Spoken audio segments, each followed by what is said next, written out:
చరితం మంచి సమానత్వం కోసం తన జీవితాన్ని అర్పించిన మహానుభావుడి కథ.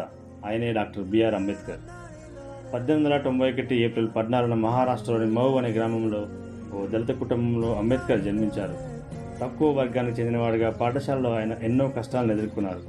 ఆయన చదువు పట్ల ఉన్న ప్రేమతో పట్టుదలతో ముందుకు సాగి అమెరికా కొలంబియా యూనివర్సిటీ తర్వాత లండన్ స్కూల్ ఆఫ్ ఎకనామిక్స్ నుంచి డాక్టరేట్ పొందారు.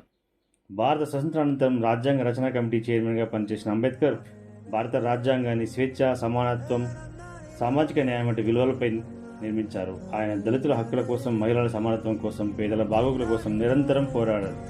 అక్కడ హిందూ మతంలో అసమానతను వ్యతిరేకిస్తూ ఆయన బౌద్ధ మతంలోకి మారారు. 1956 డిసెంబర్ 6న ఆయన మరణించిన ఆయన ఆలోచనలు, ఆశయాలు ఈ దేశంలో కోట్లాది మందికి స్ఫూర్తినిస్తున్నాయి. అంబేద్కర్ ఆశయాలు, ఆయన చూపిన మార్గం మనల్ని ఇంకా నడిపిస్తూనే ఉన్నాయి. ఇలాంటి చరిత్రను మరవకుండా కొనసాగించాలంటే నా ఛానల్ లైక్ చేయండి.